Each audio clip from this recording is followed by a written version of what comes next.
All right, let's get started. Thank you so much, everyone, for coming again. Please check in for attendance and to enter yourself in the raffle for 2 free lessons of any subject you want at tinyurl.com/Bivi Minecraft. And also check out our social media below and follow us. So before we get started, just a couple of Zoom tips also. Please stay muted unless you are asking a question at the end. But if you do have any questions throughout the webinar, please type it in the chat and we will address it. I know I went over this last week, but for those who are just joining us for this week, welcome and hello, everyone. Thank you all so much for coming. I am your host, Nadia Susanto, and I am the founder and CEO of Bivi. I am a student at Carnegie Mellon University, studying business analytics and human-computer interaction. My partner is on this call, and his name is Michael Lim, the CTO of Bivi. Michael, do you want to introduce yourself? Yeah. Hi, everyone. My name is Michael. I'm currently a student in the University of Hong Kong, junior, and I'm studying computer science. So really glad to see you all here. Yeah. Awesome. So just a recap also of what Bivi is. So we are an educational platform dedicated to bringing you top university students to teach and mentor younger students who are preparing for higher education and to specifically help students find their academic and non-academic passions and skills. Now, we are all here in the group setting, but we want to create a one-on-one experience and personalized connections as we understand that each student moves at their own pace, and we want to foster that genuine connection between the student and the college mentor. And why did we create this in the first place? We as students understand the struggle, and getting into top global universities is challenging. As I mentioned last week also, there are 5 main keys to getting into college with the college admissions process, each with a different percentage weight denoting the importance of each category. Now, as the college admissions process around the globe is changing rapidly, we want to help students find new skills and passions. Especially now with test requirements taken away with the Ivy Leagues, University of California schools, and many more dropping the SAT and ACT test requirements due to the coronavirus, the percent weight of a student's extracurriculars will drastically go up for at least the next year. However, we believe that the test requirements beyond coronavirus can stay to be optional or not required in the coming years. So if you think about it, your essay is based on writing about a passion or significant activity in your life. So once you take out the 25% weight of the test scores, the importance of having a passion and strong extracurriculars is at least over 50% of the entire application. Universities want to see what you can bring to the table, what you can do to impact and influence the community of the university. So that being said, I am so excited to introduce our expert this week. He is the CEO of a Minecraft design studio called Varuna, and his name is Thomas Sulikowski. Thomas, thank you so much for being here today. Well, thank you for having me. Can everyone hear me well? Yeah? All right, perfect. I will pass it on to you. Awesome. I'm gonna go ahead and share my screen.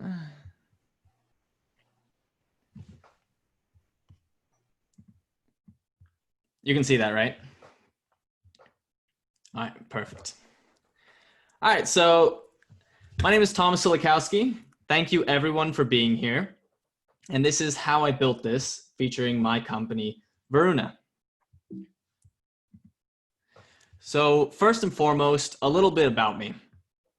I'm an Argentine-American student studying business in the Tepper School of Business at Carnegie Mellon University. I will be a sophomore this coming year, so I'm actually 19 years old. I was born and raised in Boston. I'm also a performance pianist. And of course, the reason why you guys are here, I'm the founder and CEO of my company, Varuna. So Varuna works within the platform of Minecraft. So if we want to discuss really what Varuna does, you need to understand what Minecraft is. So really, what is Minecraft? Well, a brief overview of Minecraft. It was released in 2011 by a Swedish developer called Notch, or Marcus Persson. And he released the video game alongside his company, Mojang Studios, and they ran the video game for the next 2 or 3 years. So as I said, it is a video game, but specifically it's a sandbox style video game. And what this means is that there's no set objective in the video game. It is just like a sandbox that you can create whatever you want, and really the limit to the video game, the limitation, is just your imagination. So a great way that I like to describe Minecraft to people who maybe haven't played it before is that it's just like Legos, just in digital form. So as I said, the developer Notch, or Marcus Persson, his real name, ran the video game through his company Mojang for the first 2 or 3 years until 2014, which is when Microsoft bought the video game for $2.5 billion. And that was definitely a justified price tag, considering that as of July 2020, there are over 200 million paid Minecraft accounts.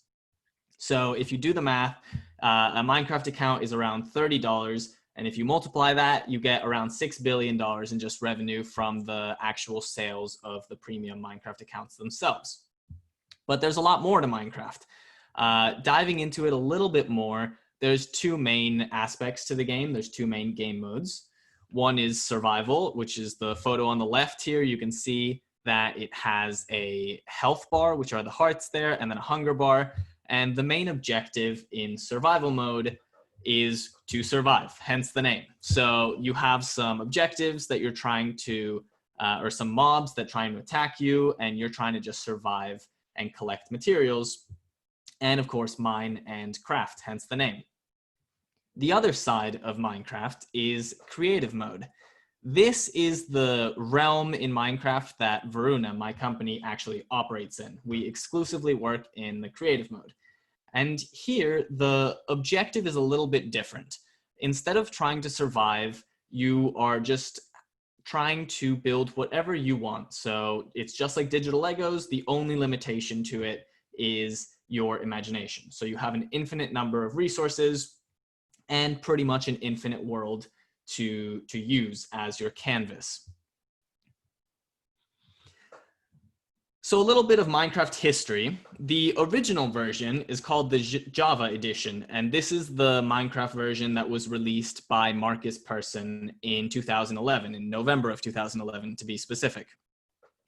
The platforms that it supports are Mac and Windows. So again, this was the original version, and yeah, it was created by Marcus Persson. After Minecraft and Mojang, actually, the entire company was bought by Microsoft. Microsoft focused on these 2 other versions of Minecraft, the Bedrock edition and the Education edition.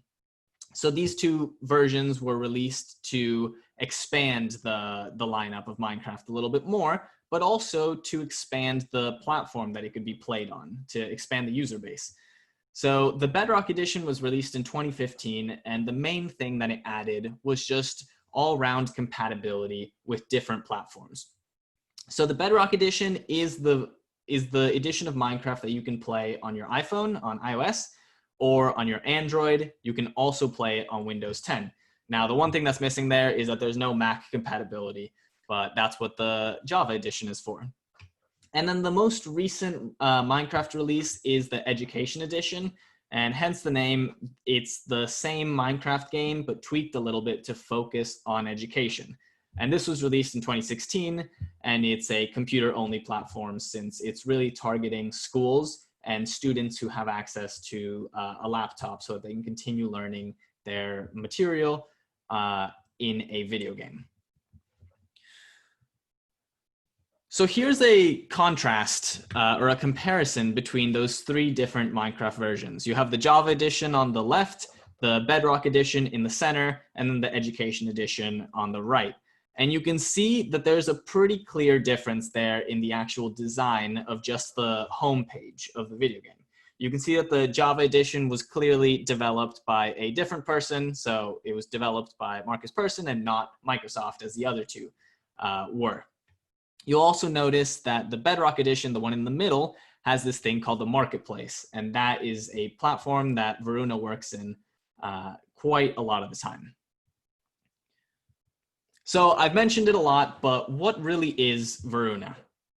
Well, Varuna is a design studio, and we are composed of 36 international artists. The main thing that we excel in is architecture. That's the main type of design that we create. But unlike other architecture companies that work in a really expensive, high-end modeling software, we use Minecraft. That's our twist. And we've gotten very good at creating architectural works in Minecraft. And recently, only about 6 or 7 months ago, we're able to land a partnership with Microsoft themselves. So now a lot of the work that we create goes directly to Microsoft. So they are one of our biggest clients right now. But let me explain a little bit more of who actually is part of these 36 employees that Varuna has. Well, you can see that it breaks down into a few more categories. So we actually have 2 managers on the team, and they do a lot of the smoothing of the process from when we get a client to actually delivering the final product. The main bulk of the team are structural architects. Those are the people who actually create all the buildings that you'll see, and I'll show that a little bit later.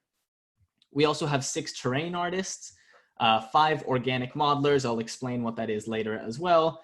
4 graphics designers, so anything that is marketing related, the graphics designers create. And then we also have 4 developers, and they focus on actually coding add-ons to Minecraft.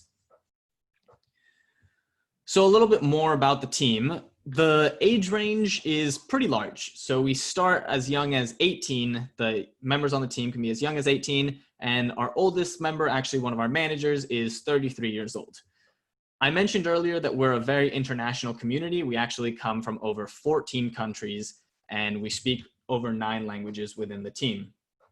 Some of the main countries that we recruit from are listed here. You'll see that we have a lot of members from the United States, which is expected, but we also have a lot of members from France, Germany, Poland, Italy, Jordan, Egypt, Indonesia, South Korea, Mexico, Venezuela, Colombia, Peru, and Australia. So a very international community, which has its benefits because since everyone is spread out across the world, everyone's time zone is a little bit different. So there's constant progress on everything that we work on. Varuna recently was featured in several different mainstream news outlets, one of them being PC Gamer. So we were really lucky to land this article, which talked not only about my personal life starting Varuna, but also the company itself. So this article here was broadcasted to over 60 million readers, and it was a huge, huge honor to be on there. We were also mentioned by a few other outlets, which one of them was Eurogamer, another gaming related article. This one was broadcasted to like 30 million monthly readers. And we also were broadcasted on La Repubblica, which is one of the biggest, or actually the biggest news source in all of Italy, with a whopping 200 million monthly readers. And lastly, we were also featured in IGN in the Spain edition. And you can see there, that one also has like around 70 million readers per month. Not all our attention that we've gotten has been directly from news outlets, though. We also have our own personal YouTube channel, and the videos that we've released there have been have specifically been Minecraft time lapses. And I'll show you one in a second, but these time lapses tend to do really well. So you can see this one. This was one of our first videos that we released on the channel in 2016, got nearly 1 million views, and we've built up quite a following as well with just over 13,000 subscribers. So now I want to show you one of those time lapses that we posted. This one was more recent. This one was actually created in 2018. So you can see this does a pretty good job at really showcasing what our creation process looks like. So we start normally with an idea and we plan it out very well. And while we're actually placing the blocks to create a build like this, we are all in a Zoom call or a Discord call, which is one of the platforms that we use a lot, which allows us to communicate and really specify how we want each area in the build to look. I'll fast forward a little bit, but the main idea is that we build the center to really give us a sense of scale for this city. Then we built the walls, and then here we're building the houses. And you'll see on the ground that we've actually already laid out where the roads and paths are going to be between the houses. And that's just a really useful skill because it helps us really plan out the order of the city. So like urban planning. So there's actually 4 parts to this city. This is almost the last one. I'll skip forward a little bit more. And all these houses actually have interiors as well. So we always make sure to add interiors because we want whoever downloads the map later on to have a really complete experience. And then in the middle here, we added a temple as well. Thomas, quick question. Someone wrote in the chat, how many days did this build take? This build, well, this was spread out over 2 months of working on it. And we created this in 2018, so we weren't actually 36 members overall at the time. I think we were closer to 20, so we were a little bit of a smaller team there. So that's one example of one of these maps that Varuna creates. Some other examples, here we go. This is another really large city. This is actually one of our most recent builds. This one took 2 months to create as well, but we now have a team of 36, so we're a lot larger. We can put in a lot more hours. And since we are more international, what I was saying before is that someone might hop on for 5 hours and they might be in the Eastern time zone in the United States. And then someone will hop on a little bit later from the Pacific side of the United States, and they can continue working there. So basically we have people working on it 24/7 any day. So this was the outcome. This is called the City of Arario. It was probably one of the largest cities that we've created to date. Another one that is a little bit less structural is this. This one is called Aqua Princess. And when I mentioned earlier that we had 5 organic modelers, this is what they create.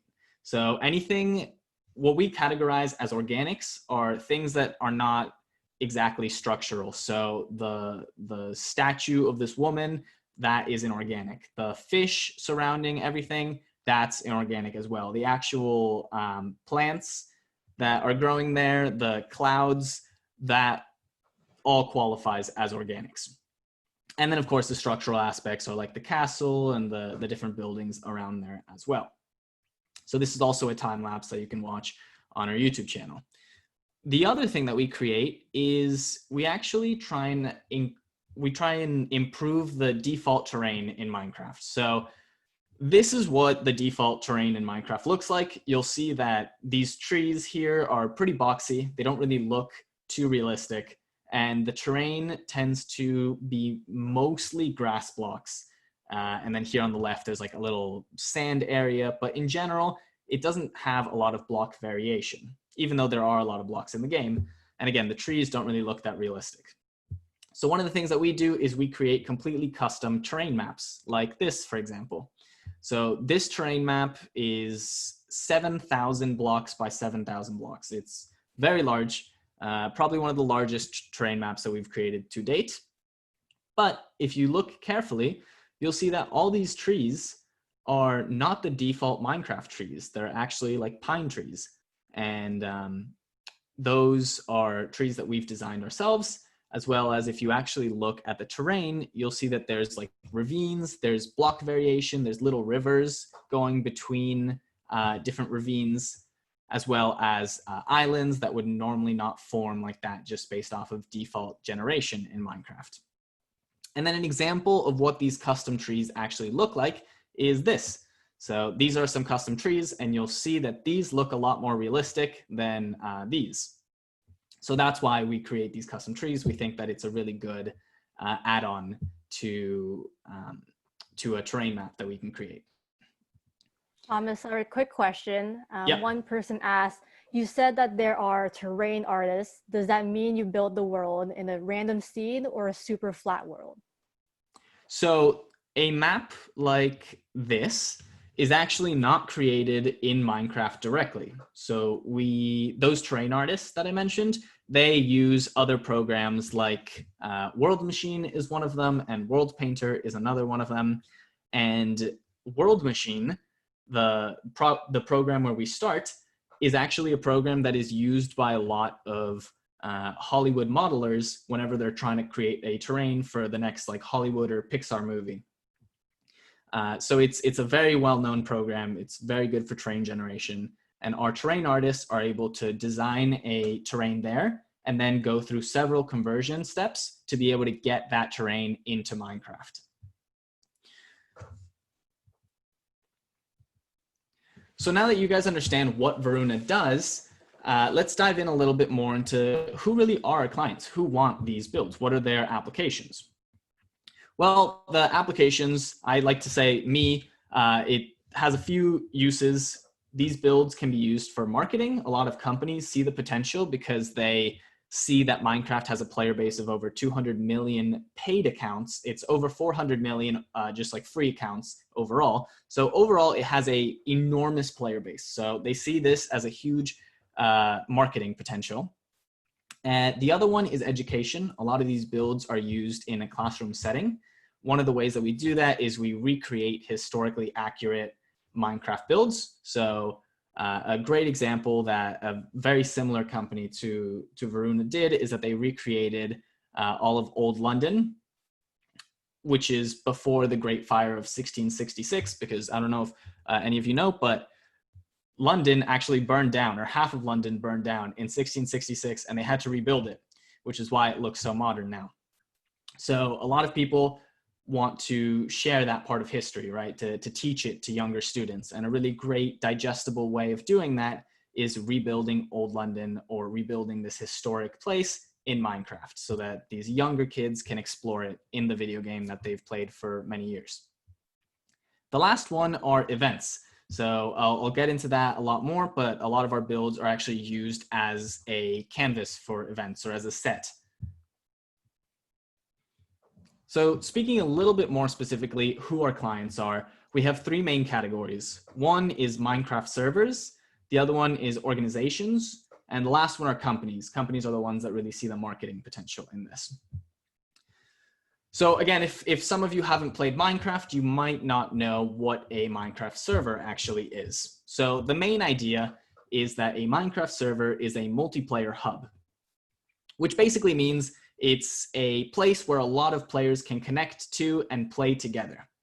And the idea, if you are a server owner, is that perhaps 5% of your total player base who plays on your server will end up donating because they really like your server, or maybe they might buy a rank, or they might buy access to more commands on the server because they just like it that much. So the idea is pretty simple if you're a server owner. The more players you can attract to your server, the more money you can make, right?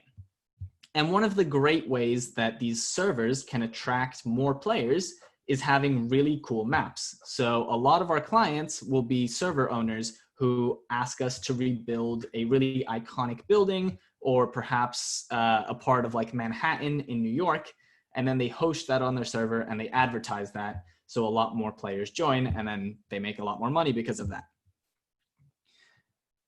This is a great example of something that we create for servers. They tend to be smaller. They tend to be square or rectangular. And if you look inside, the main point of this build, which we would call a spawn, the main point of this is for players to appear right here in the middle. If you can see my mouse, they'll appear right here, and then they can go in any direction, explore the build, but the main purpose is to get players all in one place. So that's why they tend to be much smaller. It's just a great way of putting players into like a waiting room almost, but a really aesthetic waiting room. Thomas, we have two questions. So one of them is there a server that players can jump onto to traverse these builds? Not right now. We are working on that. That's definitely something that we want to add in the future. a public server so everyone can see these builds, but right now there is no public server to see these builds. There's one more question. What about servers like SMP Earth? Yeah, so SMP Earth, I'm pretty sure is the project that's trying to recreate the entire planet Earth in Minecraft, I think. And in that case, that server is their own separate project. They do something similar to what Varuna does, which is creating architectural works within Minecraft, but we're not associated with them and we don't work for them in any way. But they do something very similar. All right, so now that we've covered Minecraft servers, the other really big category that our clients fall into is organizations. So some examples of organizations that we work with. One of them is Block by Block, which Block by Block is a very interesting concept because it uses Minecraft in a similar way that we do, in the sense that what they do as an organization is that they go to these underserved communities, particularly low-income communities that don't have access to really high-end architects to plan changes to their city. So let's say in my town, I want there to be a new park, but I don't really have the funds as a town to hire an architect to design that park. Block by Block comes in then, and they give everyone in this city who wants to participate or in this town access to Minecraft, and then people can actually build the park that they want to have. And then that park gets sent over to other companies that can actually build this park in real life. And then that's how they improve their community with a new location like that. So that's Block by Block. A lot of the work that we do for them is creating the set. So if a city wants to work with Block by Block, we have to build that city as is first, so that then the people who Block by Block works with can make the edits to that city or town. The other type of organization that we work with a lot are actually schools. So schools in particular, right now, because of everything that's been going on with COVID-19, they have to teach their students the curriculum, but sometimes over Zoom, it can be a little bit less engaging than the schools would want. So in that sense, a lot of schools try and pivot and figure out how they can teach their students this information in a really digestible manner. And one of the main things that they always turn to is Minecraft. So they'll hire us to create something related to their curriculum for their students. The last organization that we actually have been contacted by quite recently are a lot of labs. So the thing that happens with labs, the main issue that they run into is that a lot of people don't understand the science that goes on inside these very well-known labs. And they want to show what they create, their experiments, right, in a really easy manner. So what they do is that they ask us to create their lab in Minecraft, and then they have this like event where people can go in their lab virtually in Minecraft and see what their facilities look like, and also learn a little bit more about the experiments and the tests that they are running there. One organization that I want to highlight in particular is the Celtic English Academy. This is an English school or an English academy in Cardiff in the UK. So Cardiff is right here. It's widely considered the #2 city in the UK after London. And the main thing with Cardiff is, or the main thing with the Celtic English Academy is that part of their curriculum is to teach their students about the history of Cardiff as well. So their students are as young as 8 years old and as old as 80. So they have a huge age group. But particularly the younger students, a lot of their curriculum is just field trips to downtown areas or iconic buildings in Cardiff, and then learning about the city, the history of their city. But of course, because of COVID-19, they can't really do this anymore. So the Cardiff English Academy, or Celtic English Academy, excuse me, contacted me and requested that we recreate Cardiff in Minecraft so that they can do these field trips in a virtual manner. So here's some really nice photos of Cardiff. You can see that they really do have these iconic monuments, particularly in the downtown area as well, that it would be a shame to miss out on the curriculum. So we're working on recreating this, as well as this. They have a castle there as well. So we're working on recreating it. Now, normally when we get a commission like this, after we get the commission, there's a pretty thorough planning process. And this planning process looks pretty much exactly like this. So we create the terrain that we're going to work with first. That's always step one. And then we take a photo like this from an aerial shot, like a bird's eye view. And then in Photoshop, we plan out exactly where we want each building to be and what each building should be. So in the time lapse that I showed you guys earlier of that desert style city, this is exactly what we did as well. So we planned where every building was going to go, and then we built it all together over a 2-month period. So we're working on this Cardiff recreation in Minecraft right now, and it will be finished in late August. So there's the organizations that we work for. The last one are companies. So companies see this huge marketing potential in Minecraft, which is what I was saying. One of those is Zulu Republic. So Zulu Republic is this really great company because they host a music festival every year, one of the largest music festivals in all of Europe, actually, and the #1 music festival in Italy. And every year they get around 30,000 people who attend, right? The problem, of course, with this year is that we have COVID-19. So this festival can't actually happen in person. So Zulu Republic really had to pivot, and they realized that a great way of doing this was to do it in Minecraft. So they contacted Varuna.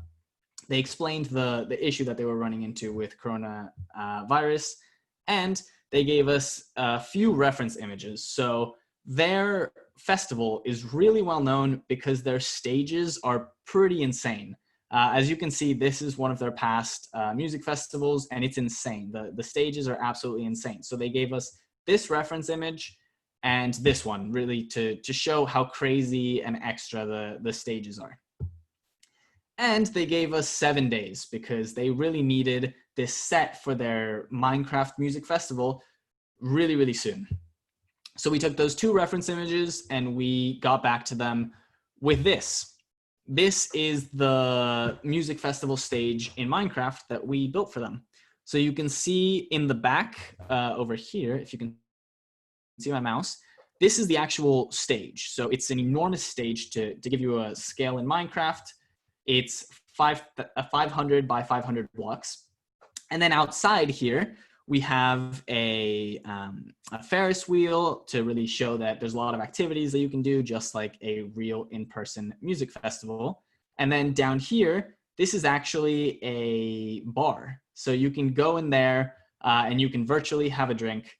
And one of the main themes that they gave us was like fantasy inspired. So along here, there's actually a path. This is where players will walk to the stage, to the bar, and to the Ferris wheel, right? And the theme that we ended up, or the way that we ended up implementing this fantasy theme in Minecraft is that we added all these like mushrooms and crazy plants growing alongside the path, kind of like a Disney movie fantasy theme, right? And then of course, right here in the middle, in front of the stage is just the enormous area for everyone to stand and watch the performance. Now, we actually built this in 5 days, so we didn't even need the 7 days. And one of the ways that we were able to do this is, as I said, because we have such an international team. So we were working on this 24 hours a day for 5 days, and we had 12 people working on this project. And yeah. Sorry. Quick question from before. What scale do you use when planning it? 1-to-1 or what type of scale? So we actually have a lot of different ways that we can scale builds. So if you do 1-to-1, a Minecraft player is 2 blocks tall. So any door that they would go through would be 2 blocks tall and normally 1 block wide. That is a pretty small scale. So we normally don't do 1-to-1 recreations. We do like 1-to-2 or 1-to-3. We normally upscale everything in Minecraft. The reason why we upscale is because if you look here at the stage, this stage is almost the world height limitation. So it's almost 256 blocks tall, including the terrain. The reason why we upscale to make things so big is so that we can add realistic detailing. So if you look here or up here, the detailing that we add requires more than just one block. So if we were to create a one-to-one recreation, those details would not be able to have the correct shape that we wanted them. And since everything is blocks in Minecraft, if you want to get a really nice curved shape, just like this Ferris wheel, you have to just lay blocks in kind of a like a scattered manner, almost like a broken line, to be able to get that curved accent. If you were to make this Ferris wheel, I think this Ferris wheel is 50 blocks by 50, so the diameter is 50 blocks.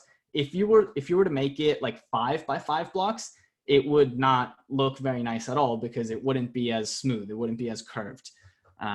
So that's why we normally upscale these builds. There was a couple other questions. I believe one person is asking, did you use World Edit? Yeah, so that's a great question. One of the main tools that we use to create these huge projects is World Edit. And World Edit is a tool I can demonstrate later if you guys want. But World Edit is a tool where you can select 2 blocks in your world, so like a position 1 and a position 2. And then with a single command, you can edit any block that is within that selection or that region. One of the main things that you can do as well is that you can copy and paste chunks of builds. So if you want to create something that is very symmetrical, you can just create the left side or the right side and then copy and paste it and flip it to the other side so that you get something that is very symmetrical. So that's a great question. One last question. Do you use texture packs / shaders? Yeah, so what you're seeing right here, this is a render, so it's not actually shaders. For everyone who doesn't know what shaders are, it's adding more realistic lighting to Minecraft. So you'll add like sun rays and really nice shadows beneath blocks. We don't actually use shaders in our creation process, nor in our final like marketing process. What you're seeing right here is a render. So what we did for this Minecraft world is that we actually exported it out of Minecraft into an OBJ file, which is an object file. And then we imported that object file into a 3D rendering program, similar to one that like Hollywood would use for their animated movies, right? And then we add the lights that we want there to recreate like a very realistic world setting or to give it whatever appearance we want. So that's how we get these photos of these enormous maps, right? That you wouldn't be able to load in all at once in Minecraft if you were playing it yourself. So you wouldn't really be able to do that with shaders. Instead, a render really captures the entire project. And that was our goal with this. So a few more photos of this, or a few more renders of this project. You can see that here, this is a little bit of a different angle. So the actual Ferris wheel is right like behind this bar here. This is a little bit more of the spawn area. So this square building here, right in the middle is where the players will spawn for the music festival. They'll go down the path and there's a whole there's a tent here, like a circus tent. And then there's another bar here that they can go check out before going in right there to the actual stage. I should also mention that there's another render you can see right here. I should also mention that this music festival is going to happen in mid to late July. So I think it's July 15th to the 20th. And one of the headliners for the show is actually Taiga. So anyone who likes Taiga's music, he'll be performing in Minecraft as well. All right, so that covers Zulu Republic. We get a lot of commissions like that to put on events or just to use Minecraft as a marketing platform. The other company that we work for is Microsoft. So that's a much larger company than Zulu Republic. And the way that we work with them is through a partnership program. So I went back and told you guys the history of Minecraft for a reason. And if you remember, Microsoft bought Minecraft in 2014. And then in 2015, they released their version of Minecraft called the Bedrock Edition. Now, one thing that the Bedrock Edition has that the others don't is this thing called the marketplace. And on that marketplace, you can buy and sell any type of Minecraft add-on. Specifically, you can buy and sell skins, textures, worlds, and mashups. And technically, any Minecraft player can buy and sell here. However, to be able to sell, you have to be an official Minecraft partner. And thankfully, Varuna is an official Minecraft partner. So that's how we have our partnership with Microsoft. Now, the partner program, the main appeal to it is that it's highly exclusive. There's only a few partners, only a handful, around like 10 or 12. And when you actually start creating these add-ons in Minecraft for the marketplace, you become more of a game designer, not so much an architect, because the goal isn't to create a Minecraft world or a Minecraft structure anymore.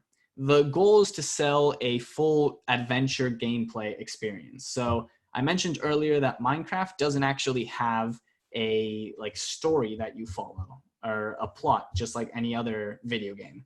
Since it's a sandbox video game, you can do whatever you want with it, and it doesn't really hold you to a specific process. Technically, you can go fight the Ender Dragon, you can go to the Nether. There's all these things that you can do, but you don't have to do them, and you don't have to do them in a specific order. So if you don't enjoy doing the things that are built in Minecraft, you can check out the marketplace, and there you'll have this whole community of game designers that are creating content specifically for you. So the main appeal of the partner program and the marketplace is that you create content for 200 million Minecraft players, right? That means a lot of pressure, that you have to create something that's really, really good, really refined. And because of that, there's a very thorough guidelines that Microsoft puts out for what you can and cannot create.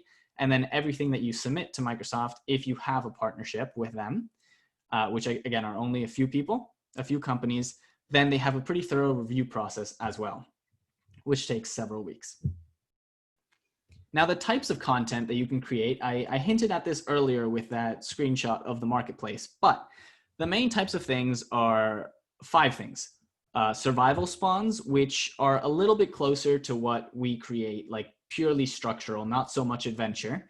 You have adventure maps, which are both a really cool structural city, but also a plot that the player has to go on, or a journey.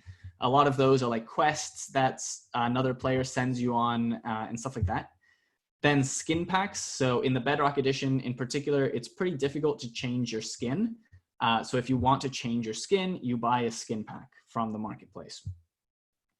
And I should also probably explain, your skin is just the texture of your character, right? So it's like your outfit that you can change in Minecraft as well.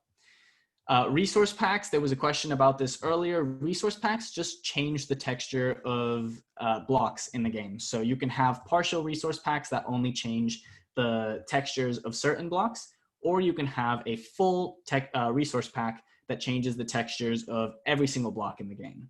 And that's always pretty fun to play with a new resource pack, because it gives you a new challenge and a new view of Minecraft, since it doesn't really look the same. And then the last one are mashups. So mashups are pretty cool. They're basically a mix of either a survival spawn and skin pack and resource packs, or a mix of an adventure map with skin pack and resource packs. And normally the reason why mashups are pretty popular is because they're much more of a complete experience. You not only have an incredible map to go explore, but you also have different outfits that you can try on, or different skins. And the map has its own custom resource pack. So that really enhances the experience of playing it as well.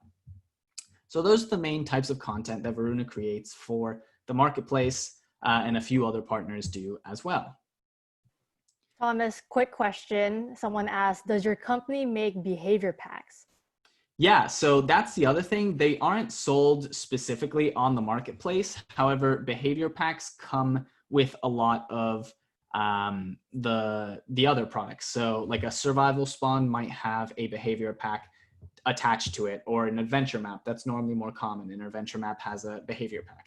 And for everyone who doesn't really know what a behavior pack is, Hence the name. It changes the way that you interact with the world, or the way that the world interacts with you. So a great example of this is that a pig or a cow in Minecraft has a specific behavior. But if you suddenly want to change all cows to be able to fly, that would be a change that you would create in a behavior pack. So great question. We do create behavior packs, although they're not sold exclusively as behavior packs. They're sold a lot more as like part of another product. So a survival spawn or an adventure map. So now you guys have a pretty thorough understanding of what Varuna really is, what we do, but you might be missing, how did this all start? Because it's a pretty niche, or a very niche company, specifically in this like Minecraft and between the different Minecraft versions. But how did this really start? So we're gonna go back to 2016, and this was just me playing Minecraft on my laptop in my bedroom with my friends. So I was brand new to high school at the time. I was a freshman in high school. And every day after school, I would play like 1 to 2 or 2 to 3 hours of Minecraft on a Minecraft server with my friends.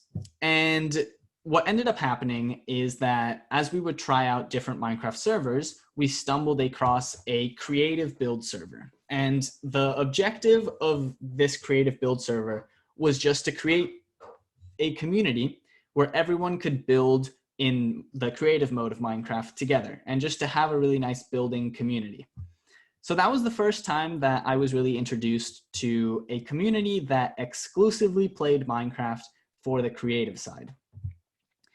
And I thought it was pretty cool. So I saw some of the houses and like castles that these people were designing, and I pretty much fell in love with the designs and the architecture aspect within Minecraft. So I made it my mission to learn as well.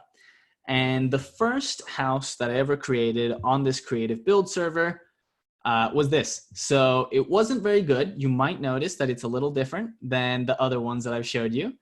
It was just a dirt house. It was pretty generic. But of course, I didn't really have any expertise in architecture at the time.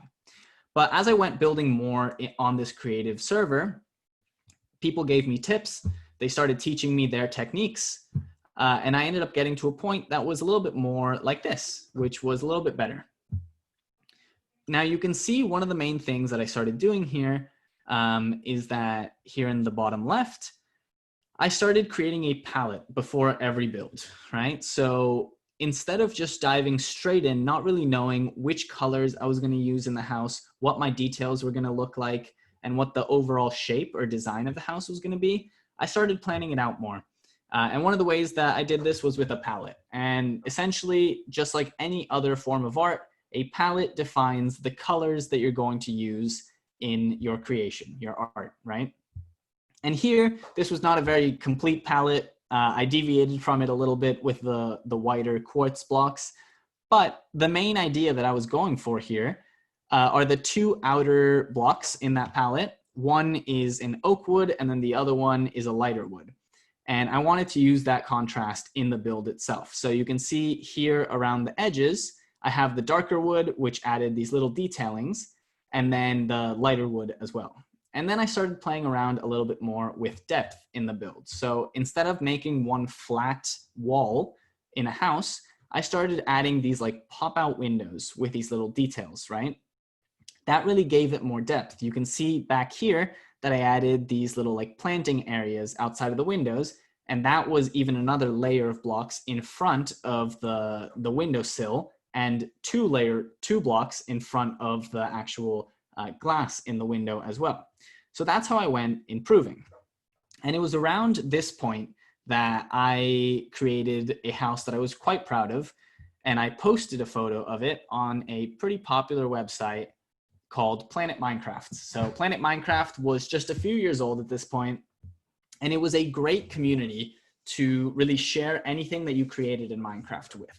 So I went to their forums here, and I posted photos of the houses that I was creating, particularly the ones that I was very proud of.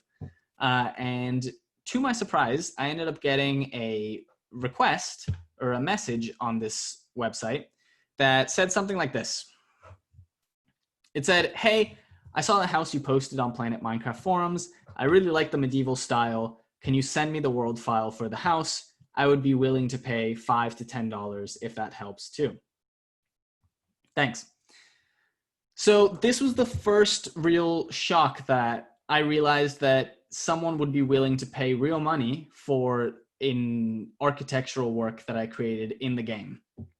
And as I went creating more houses and trying to sell those as well on Planet Minecraft, I got more requests, but specifically I got orders. So I got other messages that would say things around, hey, I saw that you created this house. Can you create the Eiffel Tower in Minecraft for me? And I'll pay you for your time, right? So at around this time, it was around September, when I started getting all these orders, right? These custom orders. And the thing that happens in September is that I had to go back to school. And I had racked up around 5 or 6 different orders. And I realized that with my new workload in school, like going back to school, I wasn't actually going to be able to complete all of these in a timely manner. So that's the first time that the idea of starting a team or a company that could create these orders for these clients really popped into my head. And I went back to the same website, Planet Minecraft, as well as a few others like Minecraft Forums, MC Market, which is another really big website now. And I posted a recruitment photo or a recruitment post asking people with photos of like my other houses, asking them to see if they were interested in building something with me to fulfill these orders. To my surprise, a few people said that they were also interested, in creating these houses or these works in the creative side of Minecraft. And within a week, I had 3 or 4 employees, but in reality, they weren't actually employees. They were just some friends that I was building with.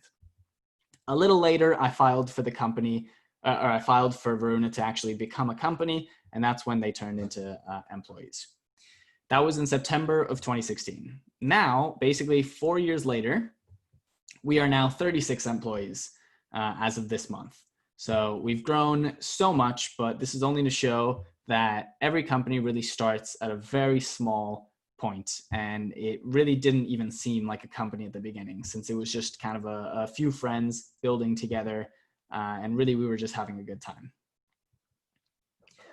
So now that you guys basically know everything that there is to know about Varuna, I want to shift the focus a little bit to entrepreneurship as a whole, and maybe answer some of your questions there as well. So one of the main questions that I get is, well, how do you start, right? Because so many people look at these companies like Amazon or like Google or even Microsoft or even Marcus Persson who wrote Minecraft, right? And they wonder, how did they do it? Because they look at the final product and not really what it was at the beginning. What they don't realize is that that company or that product went through thousands of iterations to get to the point that it is today. So I have a few tips for anyone who is looking to start their own company or maybe do something similar. Number 1, start small. 2 or 3 people is plenty. You really don't need a big team. You are most likely just going to be figuring things out at the beginning. So starting small is absolutely the way to go. Number 2, try to make your value proposition yourself and see if other people want it. So what I mean by this is try and get specifically to what your company is offering. So what is the actual value of your company? If you're offering a product, create that product yourself. Put in those hours, get to know your own product so that you understand it better than anyone else, right? At least in the beginning. And then once you've created that product, see if any of your friends or family are interested in that product to really get an idea if there's a market for it. And it doesn't even matter if it's a very niche market. Like Minecraft Builds, what Varuna does is an extremely niche market, but just try and find a market for it. If you provide a service, maybe it's not a product, maybe it's a service, learn those skills that you need to create that service yourself. So maybe you want to start a video editing company and you want to edit videos for like music videos, right? Or something like that. learn those video editing skills yourself and see if you can create a few demos of what you would want to sell. That will really make you understand, or make you have a very deep understanding of what your own company's value proposition is. And then that'll really guide your decisions in the future. And the last one is see if you can teach your skills to other people. If it's a product, try and see if you can show someone else how to create that product. If it's a service or a skill, teach that skill to someone else. And if you check off all three of these things, in essence, you have a company.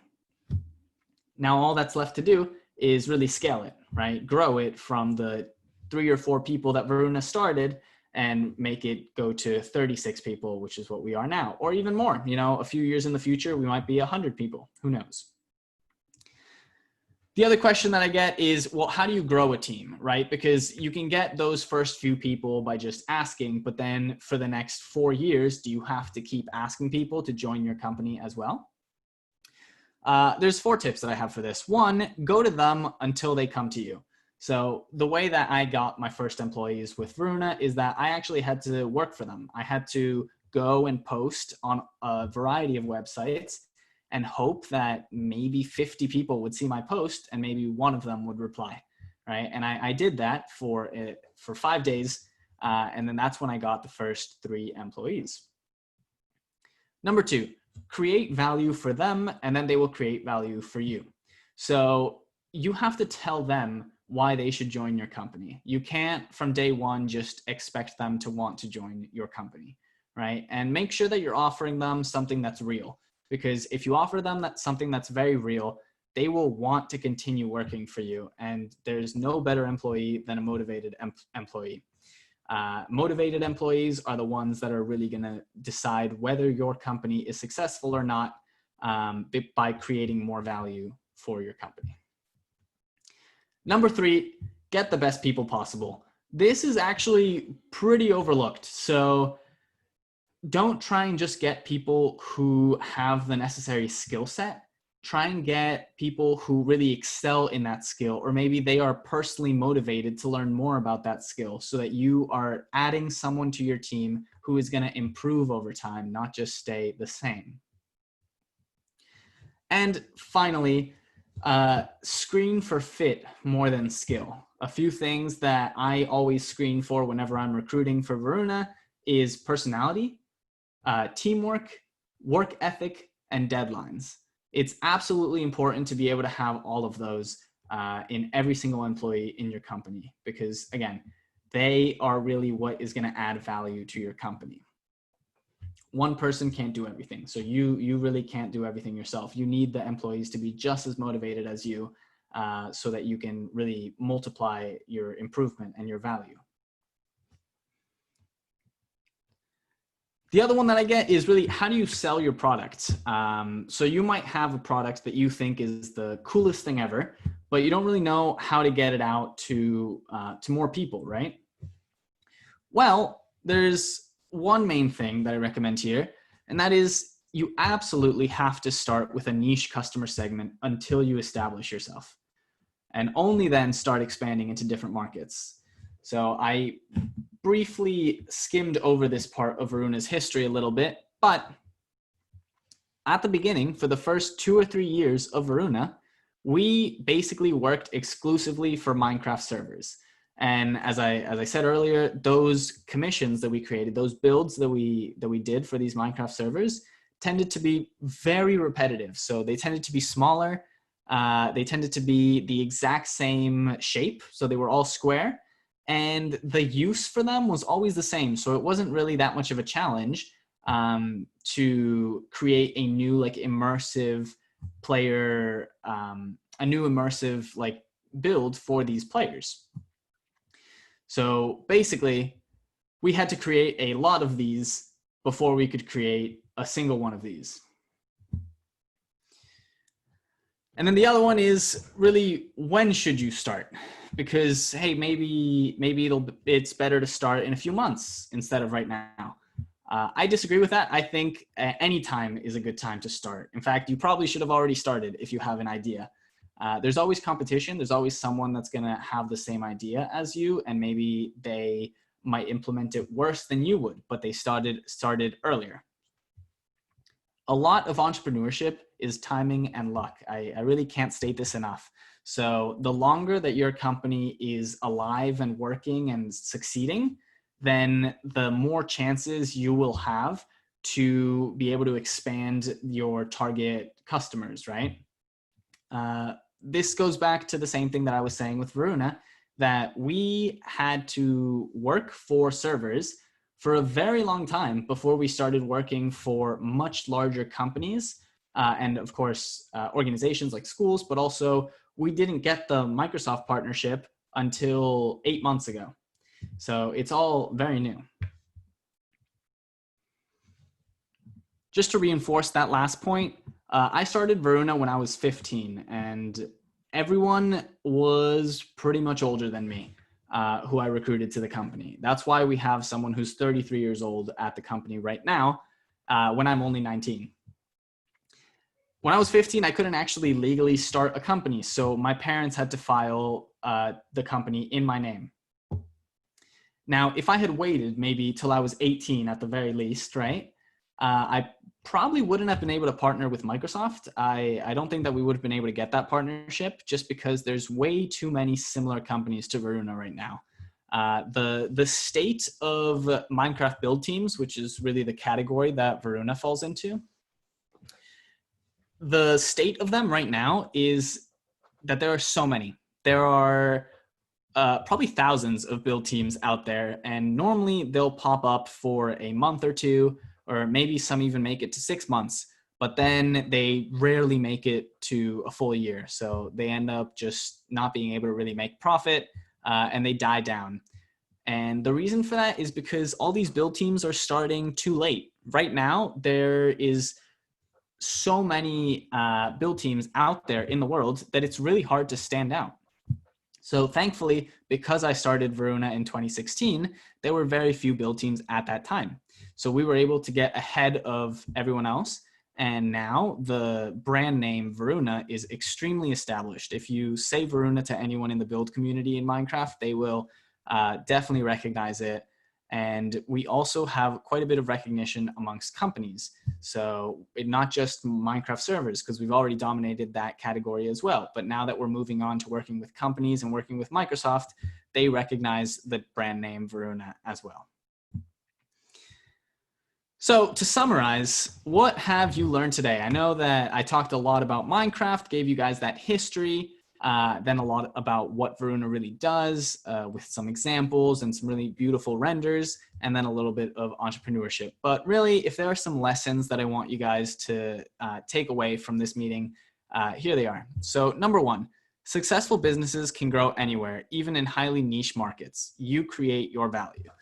Varuna is literally a testament to this statement. I think 4 or 5 years ago, no one would have thought, oh, there's going to be this huge market in Minecraft builds, especially not anyone over the age of like 20, 25.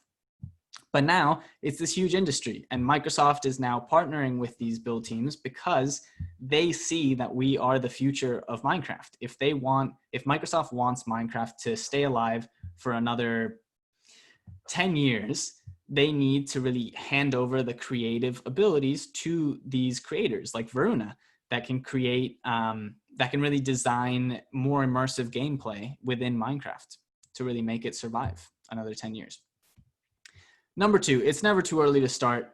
I've said quite a bit about that, but again, so much of entrepreneurship and really running a business is timing and luck. And the longer that you survive as a business, the more time and the more chances you'll have to have one of those really pivotal moments that can take your company to the next level. 3, every large company starts small, very small. So I mentioned the example of Amazon and Google. Amazon started in I'm pretty sure it was like a old bedroom that it ran out of for a few years. And now it's the biggest company in the world, or one of them. So the next one is the 4th tip, which is there's no perfect textbook way of running a company, but if you get the best people, they will give you the best shot at success. And that basically summarizes the statement that business is just all people. In the same way that real estate is all location for people who work in the real estate industry, business is just all people. You get the best people and they will create the most value for your company. And that's really what's going to make you succeed. I like the arrows. Number 5, set deadlines to meet your goals. This is pretty important because if you don't set deadlines, it's really easy to have your goals just waft by with as time just continues. You need to set these concrete deadlines to be able to hit them and make sure that you continuously hit them. And that's the only thing that's really going to drive your business forward. And my last tip for today is be patient. It always takes time. Entrepreneurship is tough. There's no perfect way of nailing it. You probably most likely will not nail it on the first go, but if you're just patient and you keep at it, I guarantee you'll have a pivotal moment where your company can be taken to the next level. And that's basically it for my part. I want to thank everyone for coming out and open it up for questions if anyone has any other questions. I don't know if Nadia is checking the chat right now. We did have some questions. So the first one is, why did you pick the name Varuna? So for me, I actually don't have a great story for this, but I was just sitting in my high school like math class, and I really liked the sound of Varuna. Now, I hadn't actually like seen the word Varuna or the name Varuna anywhere, but I just kind of started like thinking of what a name that I could call Varuna was. And I mentioned that I'm from Argentina, and Varuna is actually a pretty like Spanish sounding name, in the sense that the vowels that it uses are very Spanish sounding. So I really like the sound of it, and that's what I ended up sticking with. Another person asked, what tips can you give to younger students, maybe those who are younger than you started, not in high school, maybe middle school?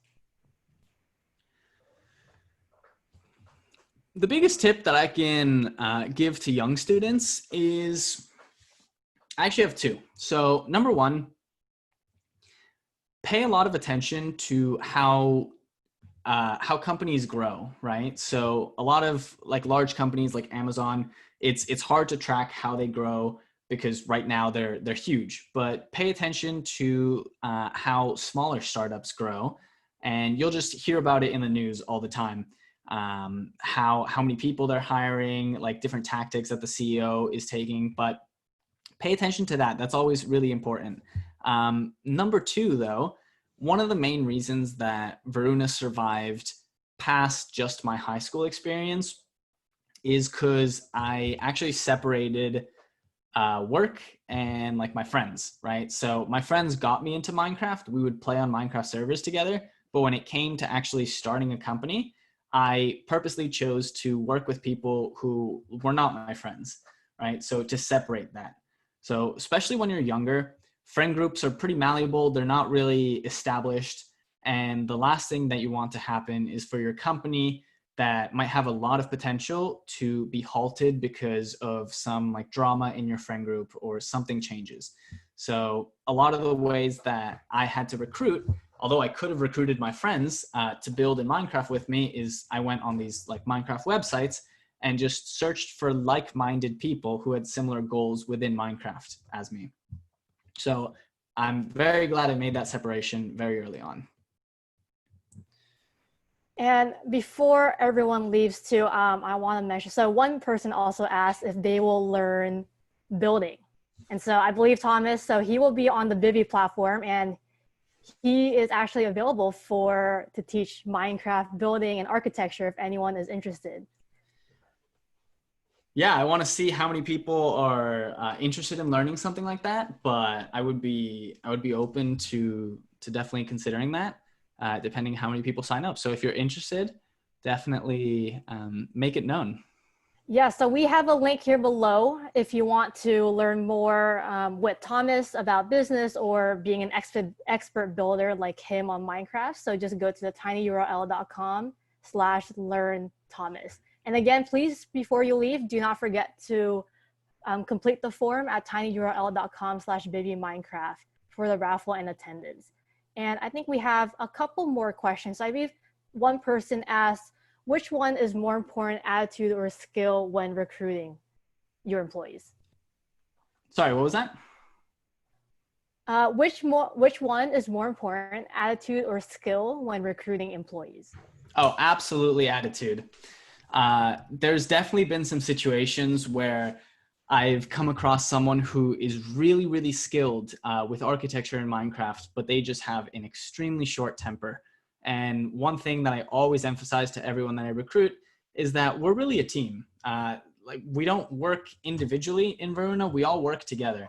So I absolutely think it's more important to be able to not only hit deadlines, agree with different team members, or just really working in a team successfully. That is always more important than skill. So that's why I recommended that people really screen for fit, not just skill. Great question though, great question. I had one question. So being a full-time student in college, how do you manage your time being a full-time student and also managing Varuna? So two things. One, I have a phenomenal manager who saves me a lot because he does a lot of the really like gritty work that I don't have that time to do. So number one, manager. He definitely covers my back a lot in Varuna. Number two, though, I think anyone, even in high school, can testify that if you really want to get things done, you have to write it down. It's really easy to be like, oh, I'll work on Varuna tonight, or I'll do that new thing later today, but you always forget. So one thing that I always do is I write down everything that I have to get done for the day, and I actually use reminders on my phone. So that allows me to set a time that I want to do it as well, and it always saves me. Does anyone else have any other questions? You can go off of mute or put it in the chat. One person asks, have you ever had to stop a project because of a glitch or something else? Originally, yes. The first 1 to 2 years, we had quite a few of those. And a large reason as to why you might encounter a glitch in Minecraft is because there's so many different versions of the game. Basically, every month, Microsoft comes out with a new update. And although they change pretty small things, they sometimes change the way that like blocks interact with each other. And in one of the Minecraft builds that Varuna creates, we might be like exploiting a specific glitch in the game. And then if we try and load that Minecraft build on a newer version of the game that patches that glitch, then it ruins the entire thing, right?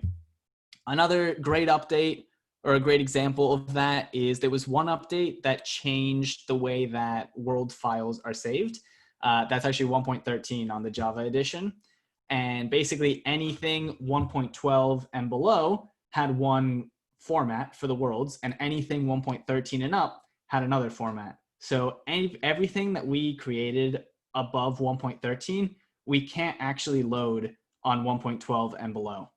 So that was really difficult, and that's actually a more recent thing that we encountered as well, because that update was like dropped on us pretty quickly. But yeah, it always happens. You always run into glitches when you create things like this, especially when you run a pretty large operation that you spend months working on one specific project. Microsoft always comes out with a new little update that maybe breaks something. I believe the same, someone is asking, is that aquatic update? The aquatic update? Yeah, exactly. That's exactly it. Yeah, 1.13 was the aquatic update. And I think they changed the way that world files were saved in order to save all the new things that they added in the oceans, right? In the aquatic environment. But that affected much more than just the oceans. It affected just the entire world format as well. There is one more question. What build servers did you join? So originally, I don't remember which build server I joined like 4 years ago, because there was multiple that I would like hop on, and they might not even be around anymore. But a really well-known one is called Builders Refuge. That's probably one of the largest creative build servers out there right now. And if you Google Builders Refuge, it's the number one result. It's a really big server, and it's a great community. I can vouch for it myself. I sometimes hop on there. Really great community, and everyone is always helping each other on there. So if you're looking to get into building, Builders Refuge, great place to go.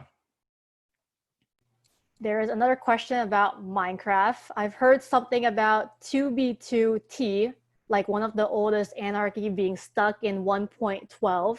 Does that have to do with the world files thing? Yes, 2b2t is also, if I'm remembering correctly, is a huge creative project that some people are working on. And so 2b2t was really, really old. It was started in like 1.1 or 1.2, just like back in 2012, 2013. So that project in particular has so many different like historical blocks that were added so long ago that the behaviors have changed a little bit as the upgrades have gone on. So yeah, absolutely. 2b2t is one of those maps that is stuck on 1.12 because it actually can't make the jump to 1.13. Absolutely. Okay, we have time for 2 more questions. So the first one, have you accidentally deleted something and had to redo it? Oh, yes. A great example of this is actually pretty recently, maybe 6 months ago. I was trying to do some cleanup on our creative build server, and I deleted an old world file. I was like, oh, there's no way anyone is using this anymore. And what ended up happening is that one of our builders messaged me the next day being like, oh, I was actually building something new in an old world file, just in like one corner of the world that I didn't actually see. So I ended up deleting the entire world. And unfortunately that builder had to restart, and it was entirely my fault, but I had to pay him for his time because of that. We have time for one more. So have you ever built something based on the nether or the end? Yeah, actually, that's a great question. So normally a lot of architecture uses lighter colors, and the nether is like a more of a red, dark red color. So it doesn't look too great in architecture. However, the end, since it has like the end rock, that is a much better, or end stone is a much better like color palette, because it's much lighter. It's more of like a beige, much lighter color, a little bit of green in there too. So we actually use a lot of end stone in our builds, although we haven't entirely built something based on the end. Yeah, we try and mix up as many blocks as possible in everything that we create. That's really what creates the best contrast in our builds.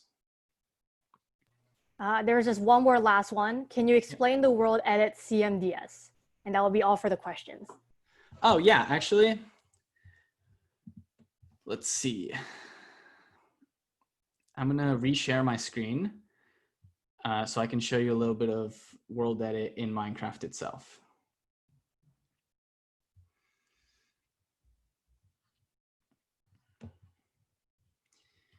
All right, let's see.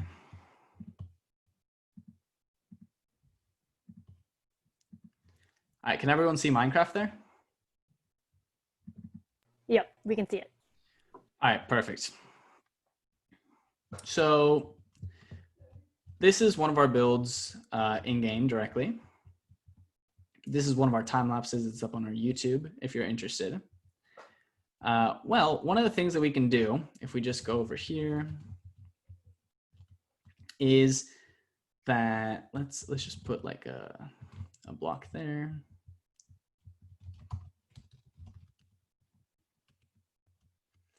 So these 2 blocks, we can do this with world edit. So World Edit is a great plugin that I was describing earlier that we can change blocks with a single command. But basically, if you select one block here, so that's the first position, and the second block there, you can actually change that. So you can set that entire region to stone, right? Or any other block, like set grass, right? Or set dirt, or whatever you really want. Any block you can change. You can also do like replace 50% of that with stone and 50% with glass. So then you get like a mix there, right?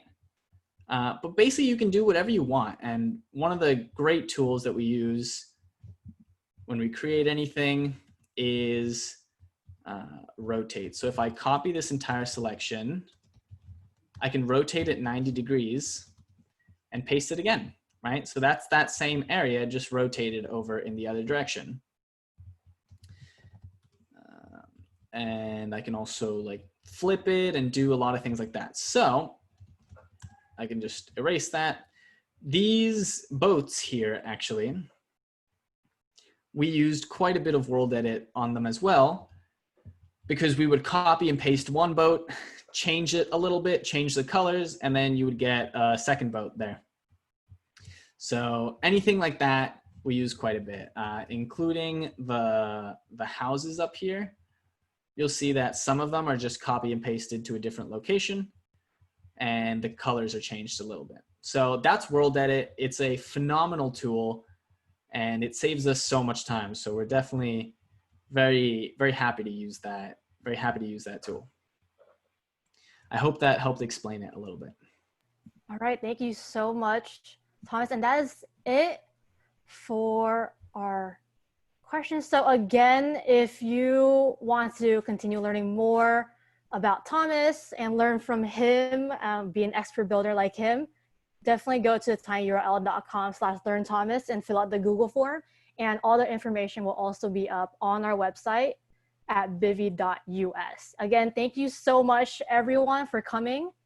And next week, we have our last webinar with a Cornell student who will be teaching about leadership and communication. So we hope that we can see you all there next week at the same time. Thank you again, everyone. And now I will end the meeting. Thank you so much. Please check out our website and fill out the links. Thank you.